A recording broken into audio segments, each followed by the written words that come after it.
Bonjour et bienvenue dans Au cœur du e-commerce. Je suis Céline, consultante en optimisation du taux de conversion. Mon métier, c'est d'aider les e-commerçants à augmenter leurs ventes sans augmenter leur trafic, en améliorant ce qui compte vraiment, donc l'expérience d'achat, la clarté du parcours et la façon dont les visiteurs passent ou ne passent pas à l'achat. En fait, mon travail, ça consiste à analyser votre site comme un client pour comprendre où vous pouvez perdre des ventes, identifier ce qui peut bloquer, simplifier la navigation, optimiser les pages les plus importantes et transformer davantage de visiteurs en acheteurs. Donc, vous attirez plus de résultats, plus de chiffre d'affaires avec le même trafic. Juste avant de commencer l'épisode du jour, si vous sentez que votre boutique e-commerce pourrait mieux convertir, que quelque chose bloque mais vous ne savez pas quoi, je pourrais peut-être vous aider. Si vous voulez qu'on en discute ensemble, il vous suffit de réserver un appel avec moi dans le lien dans la description de ce podcast. Et aujourd'hui, je reçois Jean-Henri Pagnon, qui est fondateur de la marque des couteaux Morta, une coutellerie artisanale française qui fabrique des couteaux à partir du bois de Morta, qui est un chêne fossile millénaire. Bonjour Jean-Henri, et merci d'être Bonjour mon Céline, invité aujourd'hui. merci de m'avoir invité. Avec plaisir. Alors, pour commencer, est-ce que tu peux nous raconter comment est née l'aventure des couteaux Morta? Comment ça a commencé et qu'est-ce qui t'a donné l'idée de travailler avec cette matière si originale? Alors avec cette question multiple, je vais faire un monologue qui va durer 3 quarts d'heure, je te préviens.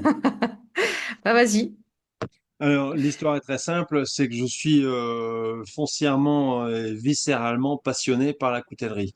Et ça depuis toujours. Depuis toujours, j'ai en moi l'amour profond pour la chose. Voilà, le Ouais. couteau, c'est mon truc.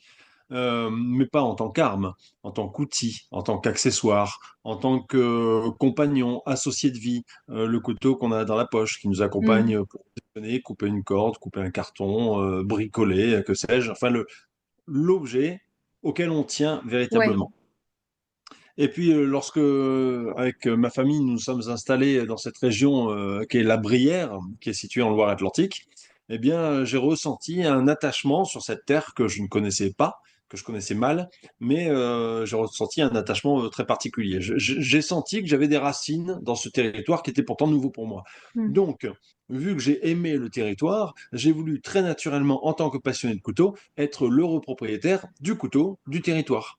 Il y a Eh bien le oui, couteau corse, le couteau basque, le laguiole, il devait bien c'est y avoir vrai. le couteau de Brière, voilà. Mais j'ai cherché partout.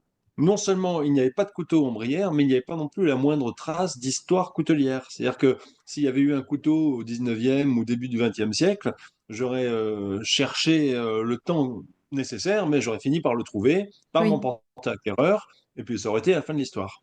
Mais il n'y avait rien du tout.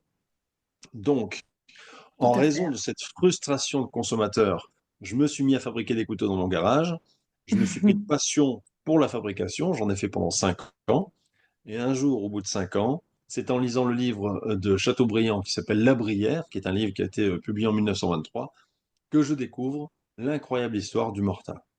Et là, c'était très simple et très évident dans mon esprit. Je voulais un couteau en Morta. Et c'est comme ça que D'accord. tout a démarré. Ah ouais, ok. Ah, c'est marrant. Donc c'est vraiment ce livre qui t'a fait découvrir le Morta. Absolument. Ouais, Et comme j'aime le dire, souvent dans les épidémies, on recherche toujours le patient zéro, tu sais? oui. Bon, eh ben moi, dans mon activité, je suis le client zéro. Voilà. Ouais, C'est-à-dire c'est qu'il faut clair. que je sois client de ce que je propose, il faut que j'aime véritablement, sincèrement et avec authenticité ce que je propose pour pouvoir le proposer. Ouais. Oui, donc tu fais ce que tu fais avec passion, quoi. Ah oui, ce serait pas Hmm. possible de le faire autrement, je crois. Ouais, tout à fait. Je suis assez d'accord. Et qu'est-ce qui t'a donné envie de travailler cette matière, le morta? Parce que donc en fait c'est du chêne qui est en cours de fossilisation, c'est ça, depuis des millénaires. Oui, absolument. Et, et qu'est-ce qui t'a donné envie, ouais, de faire des couteaux avec en fait? Eh ben, c'est très simple. Avant de découvrir le morta, donc je fabriquais des couteaux, mais je consommais aussi des couteaux. Je passais mon temps à aller d'un site internet à un autre. Et puis j'aimais beaucoup les couteaux artisanaux. Et puis les couteaux industriels ne me déplaisaient pas non plus. Et puis je passais des couteaux français aux couteaux étrangers. Enfin, je regardais vraiment tout ce qui se faisait. Et un jour, j'ai découvert un environnement qui là m'a beaucoup plus touché que tous les autres. Ce sont les couteaux anciens. D'accord. Parce que dans un couteau ancien, il y a une part d'imaginaire qui est assortie au couteau. Quand tu achètes un vieux couteau marin du début du XXe ou de la fin du XIXe siècle, tu peux imaginer les folles aventures qu'ont vécu le couteau et son propriétaire. Ouais, Tu peux imaginer qu'il a traversé les océans, qu'il a fait ouais, n'importe quoi. Enfin, voilà, carrément. il y a une part d'imaginaire, peut-être une part un peu naïve et candide, mais voilà. Donc, je me suis pris de passion encore plus pour les couteaux anciens, qui avaient ce supplément d'âme. Quand Hmm. j'ai découvert l'existence de ce bois vieux de 5000 ans, là, mes histoires de 50 ou 100 ans en arrière, je les ai rangées au placard, parce que je me suis dit que ce bois était extraordinaire. C'est-à-dire Ouais, qu'il a connu tout ce qu'ont connu les hommes depuis ces 5000 dernières années. Que ce soit l'Antiquité, le Moyen Âge, la Renaissance, les révolutions, tu vois, il était là à chaque fois. oui. Donc ça, c'est quelque chose qui lui conférait et qui lui confère toujours un caractère tout à fait singulier. Ah bah oui, c'est sûr, là, ils ont vécu des choses qu'on peut même pas imaginer, quoi. Enfin, 5000 ans, nous, on se sent petit, quoi, à côté, hein. Eh oui, c'est pour ça qu'aujourd'hui, une de nos petites phrases d'accroche qu'on a trouvées et qui nous plaît bien, c'est mettez 5000 ans dans votre poche. Voilà. Ouais, c'est pas mal. Et est-ce que tu peux nous décrire comment un couteau prend vie, comment se passe le processus de fabrication, de l'extraction du bois jusqu'à la pièce finie? Oui, alors on commence tout d'abord par obtenir toutes les autorisations auprès des pouvoirs publics locaux qui nous laissent aller chercher le morta. Ouais, Donc pour aller chercher le morta, il faut répondre, il faut rentrer dans un cadre très précis et très rigoureux. Qui est défini notamment par les services de la biodiversité du parc naturel régional de Brière. Donc on ne peut aller que sur les zones définies par les services, on ne peut y aller qu'entre le 15 septembre et le 30 octobre, enfin il y a tout un tas de ah règles. oui, ouais, Et une fois qu'on rentre dans les clous, eh bien on part muni de sondes qui sont des espèces de perches métalliques qui font 1,20 m et on va enfoncer ces sondes dans le sol jusqu'à la garde, c'est-à-dire sur toute la longueur des 1,20 m. Et une fois qu'elle est enfoncée jusqu'à la garde, donc sur toute la profondeur des 1,20 m, ouais. eh bien, ça veut dire qu'il n'y avait rien en dessous. Donc après, on la retire, on a de 30 centimètres et on recommence. Et on fait ça tous les 30 centimètres en ligne droite jusqu'à ce qu'à un moment, on soit arrêté net par la présence d'un obstacle souterrain. Donc dans ces cas-là, on va prendre une deuxième sonde, on va piquer autour en colimaçon pour identifier la forme et l'orientation de la masse. Et Hmm. si la masse est suffisamment importante, à ce moment-là, on se met à creuser avec des pelles, des bêches, des pioches, beaucoup d'efforts, Ok, donc tout à la main, quoi. Ouais, à la main. On prend bien soin de mettre la partie superficielle de la terre, donc l'herbe avec ses racines sur un côté, la terre et la tourbe sur un autre côté. ouais, Ensuite, on va extraire le tronc. Et une fois ok, qu'on a extrait le tronc, on rebouche notre trou en respectant l'ordre dans lequel par lequel on a creusé. Voilà. d'accord. Une fois qu'on a sorti nos 25 troncs d'arbres, aujourd'hui, nous sommes à 25 troncs par an. Une fois qu'on a sorti nos 25 troncs d'arbres, donc au bout de un mois et demi de travail, à 5 personnes par jour dans les marais, eh bien, on fait venir une scierie mobile qui va nous débiter en plateau ces Hmm. troncs que l'on sort. Les troncs, on va les laisser sécher pendant 2 à 3 ans. Et puis, au bout de 2 à 3 ans, on va les débiter en petites plaquettes qui vont servir à la fabrication de nos couteaux. Maintenant, te parler des étapes de fabrication d'un couteau, ce sera vraiment très difficile car il y a les couteaux qui sont faits avec des lames inox. Donc l'inox, on le fait découper au laser à tiers. Il y a les lames damassées, mais qui sont du damas inox, donc on n'intervient que partiellement. Les lames damassées sont des lames qui sont constituées de plusieurs aciers qui s'entrelacent les uns dans les autres pour donner place à une véritable valse métallurgique, mais que l'on pourrait plutôt considérer comme étant un millefeuille de couteaux. D'accord. Et enfin, il y a les lames brutes de forge, qui sont des lames que l'on forge artisanalement et que l'on va former sur l'enclume. Et ça, c'est ce que nous faisons ici en interne. Et puis, une fois que je t'ai parlé de ces trois aciers-là, on peut parler des couteaux fixes, des couteaux pliants, des Hmm. couteaux pliants avec différents systèmes de mécanique qui sont existants dans notre atelier. Donc, c'est pour ça que je vais avoir beaucoup de difficultés pour te décrire Ouais. les étapes de fabrication d'un couteau. Ouais, je comprends. Ouais, ouais. Il y a tellement de sortes de couteaux différents et de savoir-faire différents qui entrent en compte. Ouais, j'imagine. Et justement, bah, quels sont les savoir-faire et les compétences nécessaires pour faire ces couteaux, pour travailler le morta et pour réaliser vos couteaux dans l'atelier? Ouais, la première des compétences, c'est pas vraiment du savoir-faire, c'est plutôt du savoir-être. Il faut avoir l'envie. Mm. L'envie, l'enthousiasme, la curiosité, l'humilité également. Il faut avoir envie de s'y mettre. Un membre de mon équipe ici, qui sait à peu près tout faire dans notre atelier, est une personne que j'ai embauchée il y a maintenant 7 ans et qui ne savait rien faire en termes de coutellerie, mais qui D'accord. petit à petit a appris et aujourd'hui est devenue une personne très très compétente.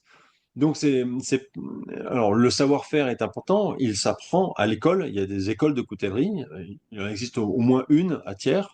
Oui, J'ai quelques apprentis, j'ai embauché quelques apprentis. J'ai également embauché d'autres personnes qui sont issues de cette école-là, donc elles arrivent chez nous avec déjà un certain bagage. Mais recruter une personne qui n'a aucun savoir en matière de fabrication de coutellerie, mais qui a l'envie chevillée au corps, ça va parfaitement coller. ouais, oui, c'est l'envie qui est le plus important et C'est pareil dans beaucoup la de sujets passion en d'autres. fait. Ouais. Ouais, c'est ça. Mm. Et donc Couteau Morta, eh bien, c'est une marque française qui fabrique localement. En quoi cette production locale et artisanale est-elle importante pour vous et pour vos clients? Ben, comme je te l'ai dit, moi je suis client zéro, donc c'est important pour moi et j'espère que ça trouve écho auprès de la clientèle. Mais disons que, en ce qui me concerne, je me dis que faire de la production nationale et embaucher des gens sur notre territoire avec les contraintes sociales, fiscales qui vont avec, ben, ça permet de ne pas renoncer. Mm. C'est-à-dire qu'on paye des employés chers, qui coûtent encore plus cher à l'entreprise, mais c'est parce qu'ils coûtent encore plus cher que ça génère de la fiscalité et ça permet de faire fonctionner ce qui fonctionne encore dans notre pays. Oui, Donc c'est pareil pour tous les accessoires et tout ce qu'on commande. On essaye systématiquement, c'est pas qu'on essaye, c'est que c'est systématiquement chez nous, on consomme auprès de partenaires et de prestataires qui sont également sur le territoire national. Que ce oui, soit les accessoires en cuir, que ce soit les conditionnements, les coffrets en carton, les boîtes, les surboîtes, les prospectus, les impressions, tous les accessoires, tout ça est fabriqué sur le territoire national. Alors ça nous coûte plus cher que si on allait le chercher de l'autre côté de la planète, mm. mais encore une fois, il faut aller au bout de la démarche. Ouais. Oui, oui, c'est un état d'esprit. Enfin, c'est des valeurs que vous respectez en fait. Et... Je crois que Ouais. c'est indispensable. Parce qu'encore une fois, si nous, les premiers, en tant que petite entreprise artisanale qui fabrique sur le territoire, si on commence à les chercher ailleurs, à ce moment-là, il n'y a plus aucune raison que les Oui, clients n'aillent pas chercher ailleurs également. c'est sûr. Et puis ça n'a plus tellement de sens non plus. Si tu produis localement et que tu vas acheter tes cartons en Chine, bon, ça perd un C'est ça. peu de son identité, quoi. C'est sûr. Exactement. Alors, les gens ne le sauraient pas, mais Oui, nous le oui, mais saurions. ouais, c'est pour ça, ouais. Et donc, bah, tu me disais que vous fabriquez plein de types de couteaux différents. Et Mhm. comment vous choisissez les types de couteaux? Est-ce que vous en inventez certains? Ah oui, bien sûr. En fait, on fabrique plein de types de couteaux. Non, pas plein, mais disons qu'on fait des couteaux fixes et des couteaux pliants. Ça, c'est les deux grandes familles. Dans les couteaux fixes, il va y avoir les couteaux fixes pour aller barouder en forêt, faire de la randonnée, et ce genre de choses. Et puis, il va y avoir les couteaux fixes aussi pour passer en cuisine, fixes pour passer à table. Donc, tout ça sont des différentes familles de couteaux fixes. Hmm. Et puis pour les couteaux pliants, eh bien, il va y avoir juste quelques modifications sur les systèmes de fermeture, des systèmes à cran forcé, des systèmes à virole, des systèmes par mécanisme de blocage par pompe arrière, c'est-à-dire qu'il faut appuyer sur le bouton de la pompe pour déverrouiller la lame. Bon, donc en fait, tout ça sont des approches qui sont assez différentes, mais qui sont assez complémentaires. On n'a pas une gamme très large. Parce que quand on sort un nouveau couteau, ça a été le cas en septembre 2023, on a sorti un nouveau modèle de couteau pliant. Il nous a fallu 1 an de travail pour réussir à le finaliser, ce couteau. Ouais. Et au bout d'1 an, on a réussi à faire ce modèle. Il était parfaitement finalisé. Aujourd'hui, c'est un de nos plus gros succès. Mais Hmm. il nous a fallu quand même 1 an de travail sans revenu, si je puis dire, pour les personnes qui ont travaillé là-dessus. En tout Oui, cas, c'est un investissement de temps et de ressources pendant oui. 1 an pour enfin espérer retomber sur ses pattes un jour. Et ouais, parce que vous Donc c'est faites pour ça tout. et Ouais, c'est ça, on fait tout c'était en interne. l'idée, genre tu commences à dessiner un modèle. Exactement ça. Ouais, ouais, ouais, ouais. Avant de le dessiner, on l'a en version 3D, mais dans la tête. Ok, d'accord. Et au niveau de vos clients, est-ce que tu sais aujourd'hui un petit peu qui sont vos clients? Est-ce que c'est des passionnés d'artisanat, des collectionneurs? Et comment leurs attentes ont évolué, si elles ont évolué? Oui. Alors, nous, on fait à 99% du B2C. Donc, on fait de la vente en direct. Oui, On n'a pas de réseau de distribution. Nos ventes se font à 50% au comptoir, c'est-à-dire ce sont les gens qui viennent nous voir à l'atelier qui repartent avec leur couteau, ouais. et à 50% sur Internet. Je vais avoir beaucoup de mal à définir le client type, puisque j'ai déjà essayé de le faire. Homme seul, femme seule, couple, groupe de copains, tranche d'âge, situation géographique, de quel coin ils viennent, tout ça. Et je n'ai jamais réussi à trouver le moindre dénominateur commun. Donc, il se peut qu'il y ait des chasseurs, des pêcheurs, des randonneurs, des voyageurs ou des gens qui sont simplement passionnés par la coutellerie, d'autres qui trouvent un charme certain dans le fait de pouvoir glisser 5000 ans dans leur poche, Mm. certains qui aiment nos produits pour ce qu'ils sont, d'autres pour l'expérience client. Enfin, il y a plein de paramètres différents et donc j'ai jamais été capable vraiment de les synthétiser pour me dire, bah, le persona, c'est ça. Voilà, Ouais. Oui, oui, je comprends. Ouais, ouais. Trop de profils différents. Tu peux pas tirer un truc absolument. commun. Ouais. Il y a une chose que je note tout de même, Ouais. et ça, je crois que c'est tout à fait singulier, c'est qu'on a un taux de retour qui est extraordinaire. C'est-à-dire que les gens achètent un couteau chez nous et reviennent.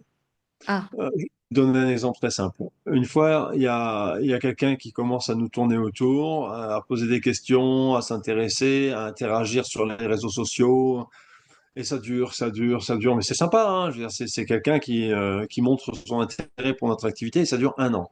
ouais. Au bout d'un an, il craque et il achète un couteau. 6 mois plus tard, il en avait quatre. Ah oui. Lui, quand il se décide, quoi. Oui, mais c'est pas un cas isolé. Ouais. C'est pas un cas isolé.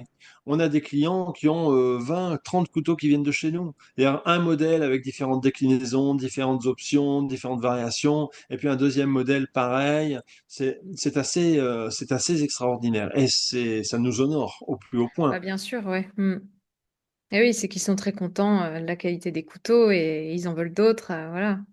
Et de leur expérience client. C'est important aussi Ouais. ça. Mm. Derrière un objet, il y a un ou des humains. Oui, Et à tout partir à du fait. moment où ça matche avec les humains, parce que les gens se rendent compte que on met tous les efforts nécessaires pour répondre à leurs besoins, leurs attentes, leurs petits caprices, leurs envies du moment, ce genre de choses, parce qu'on se décarcasse pour essayer d'être à la hauteur de leurs demandes. Et ça, ils le retiennent, s'en souviennent. Ouais. Et ça paye à la fin. Ben, Et finalement, oui, mais c'est pas calculé, hein. ouais. C'est pas Oui, calculé. oui, Mais mais on si vous faites les observe que choses avec passion, voilà, c'est logique aussi. Mm. ça fonctionne en tout cas.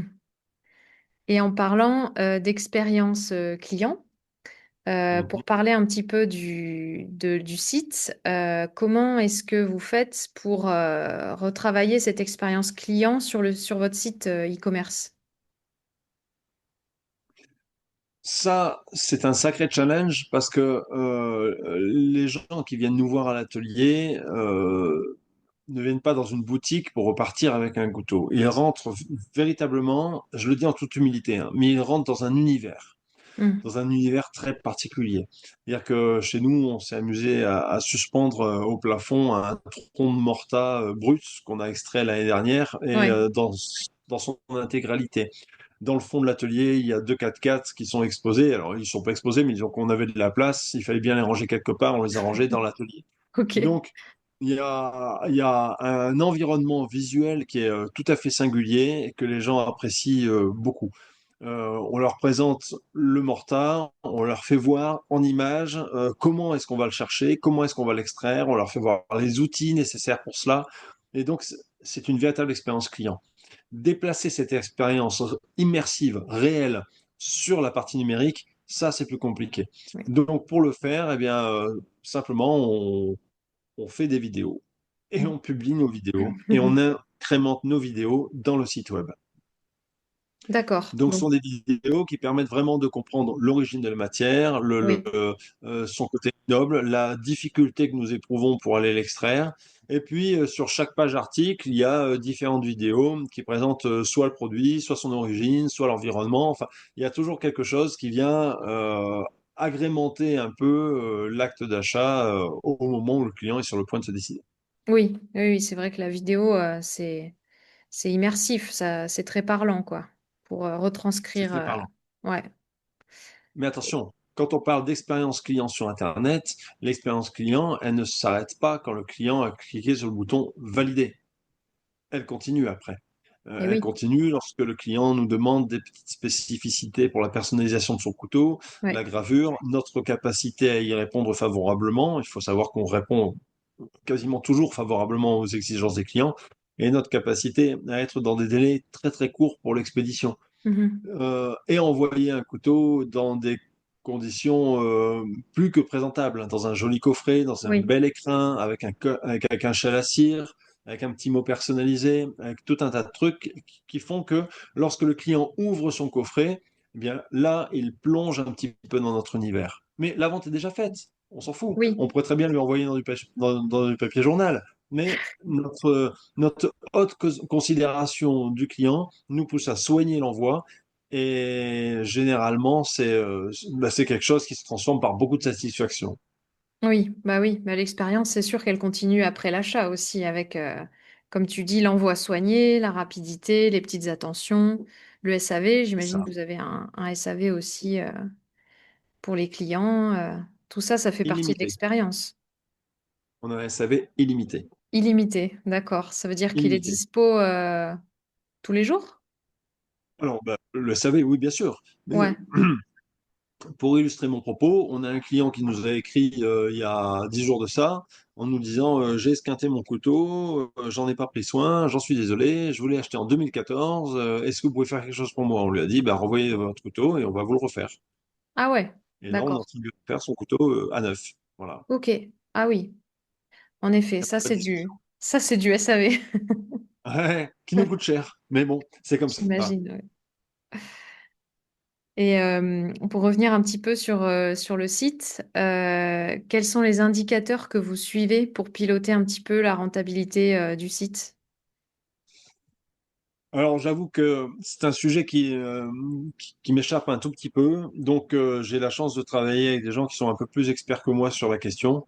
Il y a une agence de communication avec qui je travaille qui utilise le server-side et les pixels pour essayer d'avoir un peu de traçabilité. Et Mhm. puis, j'ai le webmaster qui lui utilise Google Analytics et d'autres outils. Donc, on va réussir à avoir une cote mal taillée. Mais après, c'est très difficile d'avoir une véritable traçabilité, en ce sens que lorsqu'il s'agit d'acheter un objet à 30 euros, on découvre l'objet, on passe à la caisse et on n'en parle plus. Et Oui, 3 jours après, on est livré et puis c'est réglé. En ce qui nous concerne, le prix moyen de nos produits est plutôt aux alentours de 250 euros. Et à 250 euros, quels que soient les revenus, généralement, les gens vont sur le site, ils disent ouais, c'est chouette, ils y retournent le lendemain, ils y retournent une semaine après, et des fois, ça met des semaines, voire des mois avant de se ouais. concrétiser. Ça finit par se concrétiser. Mais savoir, in fine, qu'est-ce qui a poussé l'internaute à aller sur notre site, pardon, on ne peut plus le savoir. On ne peut plus le savoir si c'est par les réseaux sociaux, si c'est par une pub qu'il a vue au cinéma, si c'est Mhm. par des amis qui lui en ont parlé. On a plus vraiment cette traçabilité, d'autant plus que maintenant les cookies ont une durée de vie extrêmement limitée. Oui, c'est le genre d'achat qui se fait sur du temps long, en fait, quoi. C'est ça, Ouais. exactement. Mm. Donc on arrive à avoir une petite idée de notre taux de transformation sur la Ouais. partie mobile ou sur la partie desktop, mais, mais c'est vrai que avoir une analyse très très fine du taux de transformation est un tout petit peu compliqué dans notre cas. Ok, je comprends. Et j'imagine que vous avez une communauté de clients. Parmi les retours de tes clients, est-ce que tu en as qui t'ont particulièrement marqué? Est-ce qu'il y a eu des anecdotes? Ah mais tout plein. Oui, bien sûr. Ah, mais tout plein. Euh, je, je me souviens de cette fois où un jeune est arrivé très rapidement et à l'atelier, il a dit tout de suite, je sais ce que je veux quatre couteaux identiques. Voilà, il en voulait quatre. Il fallait graver quatre prénoms différents sur les couteaux. Et il a acheté ces quatre couteaux en 5 minutes 12. Et au moment de passer au paiement, il nous a dit je suis pas de la région, je suis là pour les funérailles de mon grand-père. Il a demandé spécifiquement à être enterré avec son couteau morta.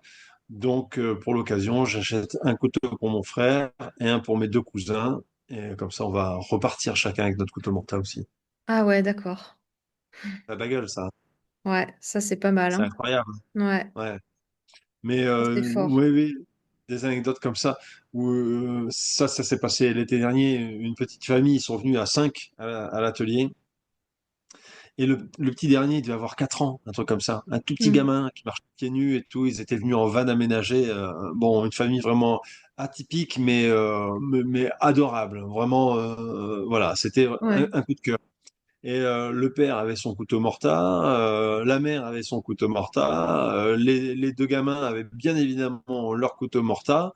Le deuxième qui devait avoir 10 ou 11 ans, alors lui, il avait économisé tout son argent de poche pour s'acheter un modèle spécial de chez nous. Le père avait fait une petite rallonge au bout, voilà. Hmm. Et le dernier de 4 ans, c'était le seul qui n'avait pas un couteau morta, mais il avait un couteau un peu chinois dont le père avait coupé le rond, il avait fait le bout arrondi. Et le manche était noir. Donc le petit gamin de 4 ans, il avait quand même un peu la pression que c'était un peu un couteau morta. Et il l'avait dans sa petite poche. Donc il coupe pas du tout, il servait juste à tartiner le beurre. Mais il était Ouais. content d'être comme tous les autres membres de la famille et d'avoir son petit couteau presque morta dans le fond de sa poche. Ah, c'est marrant, trop mignon. Et bah, depuis le début, j'imagine que tu as rencontré des défis depuis la création de ton entreprise, notamment peut-être pour faire connaître une matière qui est aussi rare. Qu'est-ce que ça t'a appris, toi, sur le plan personnel et aussi professionnel? Alors, j'ai un ancien membre de mon équipe qui a monté son activité il y a un an et demi, là. Et il me parlait de ses difficultés. Et je lui ai répondu, je sais à quel point les débuts sont durs, mais je te rassure, après, c'est pire. Voilà. Euh, D'accord, Quand tu dis que j'ai rencontré des difficultés, non, les difficultés sont innombrables. Voilà, d'accord. c'est, alors c'est amusant parce que je suis pas particulièrement croyant et d'ailleurs je suis pas du tout, mais j'ai utilisé deux expressions bibliques pour qualifier mon activité lors d'un after work il y a pas longtemps. Ouais. Et je disais à une personne avec qui j'ai discuté, elle me dit, mais comment tu qualifies ton activité? Je lui dis, mais moi, cette entreprise, pour moi, c'est une sainte mission. Voilà, une D'accord. sainte mission. Elle me dit, et au quotidien? Je lui dis, bah, au quotidien, c'est un chemin de croix. Voilà. Parce que voilà. On prend des baffes dans les jours, on prend des baffes, mais tous les jours, ouais, ouais, c'est super compliqué, c'est super dur. Mhm. Et en même temps, c'est tellement gratifiant. C'est-à-dire que c'est difficile à tout point de vue, sur tous les sujets, que ce soit la finance, les RH, les stocks, faire attention à la trésor, assurer la communication, tout est extrêmement difficile. Mhm. Nous, ce qui nous porte, et on a cette chance-là, cette chance inouïe, c'est vraiment porté par notre communauté de clients. Ça, c'est Ouais. extraordinaire. De toute façon, si tu as 2 secondes et demie, tu iras faire un tour sur Google, tu verras, on Bah a oui. 1500 avis, 4,9 sur 5. Enfin, Ouais. je dois le dire, en toute simplicité, en toute humilité, mais en toute lucidité, nos clients nous aiment. Et ça, Oui. c'est vraiment, Ouais. c'est très, très encourageant. Ouais, c'est la Ça, c'est meilleure génial. des récompenses, en fait. C'est... Ah ouais, ouais. On se sent Ouais. supporté, on se sent Oui. voilà, Aimer, quoi. et encouragé. Ouais, encouragé, ouais. Par une Mais ça grande nous oblige. communauté de Oui, fans. Ouais. mais ça nous oblige. Et Tu oui, vois, et ça, oui. Ouais. dans un devoir d'excellence, Ouais. de Mm. ne pas tolérer l'à peu près, de faire les Mm. choses toujours bien, et si c'est possible mieux, eh ben de les faire mieux. Enfin voilà. Ouais. Ouais. Bah super. Et comment est-ce que tu vois l'avenir de Couteau Morta? en termes de produits, d'innovation, d'expérience client. Ah, Couteau Morta, c'est un peu particulier parce que là, on vient juste de franchir un gap un peu tendu. C'est-à-dire que nous avions un atelier de 100 mètres carrés. Voilà, Ouais. ça tout fonctionnait très bien dans cet atelier de 100 mètres carrés, si ce n'est que nous étions un peu à l'étroit, à 12 personnes. Donc, on vient juste de prendre possession de notre nouvel atelier de 1000 mètres carrés. Ah oui, ouais. Ouais. Et donc, on a fait un gain en termes de confort qui est faramineux, que ce soit pour notre équipe à la production des couteaux ou que ce soit pour l'accueil des clients qui viennent nous rendre visite. Tout Hmm. est tellement plus confortable, tout est tellement mieux. C'est génial. Oui, Par contre, financièrement, là, ça pique. Ça ouais. pique très fort.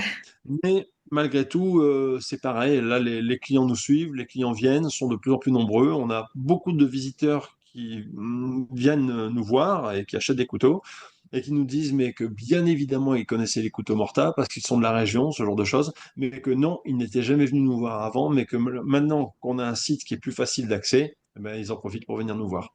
Donc c'est chouette, c'est-à-dire que on a fait un gap faramineux, mais il semblerait, après 3 mois de recul, que la clientèle suive. Ouais. Donc, on est plutôt encouragé. Maintenant, tu sais, quand on est patron d'une toute petite boîte, si on se met un indice de satisfaction de 1 à 10, eh ben, on peut être à 10, et le lendemain être à 2, et le surlendemain être à 7, et le jour d'après être à 3. Et voilà, c'est un peu comme ça. Ouais. Voilà. Là, C'est les aujourd'hui, je suis un montagnes peu... russes. C'est ça. Là, Hmm. aujourd'hui, je suis à 8-9, c'est cool. Ah, c'est bien. Ouais, ouais. Ah bah c'est super en tout cas. Merci beaucoup, Jean-Henri, pour cet échange. C'était hyper intéressant. Pardon, c'est moi qui te remercie, Céline. Avec plaisir. Et merci à vous d'avoir écouté Au cœur du e-commerce. Si cet épisode vous a plu, abonnez-vous et partagez-le à un e-commerçant autour de vous. Et si vous souhaitez augmenter vos ventes sans dépenser plus en acquisition, c'est exactement ce que je propose en tant que consultante en optimisation du taux de conversion. Je vais analyser votre site pour identifier les points de friction, les pages qui font fuir les visiteurs, les éléments qui créent du doute, et je vous aide à simplifier le parcours, clarifier l'offre et améliorer l'expérience d'achat. Le résultat, c'est plus de visiteurs qui deviennent des acheteurs avec le même trafic. Si vous voulez qu'on en discute ensemble et voir comment on peut booster vos ventes, vous pouvez réserver un call avec moi via le lien en description. Merci encore et à très vite pour un nouvel épisode.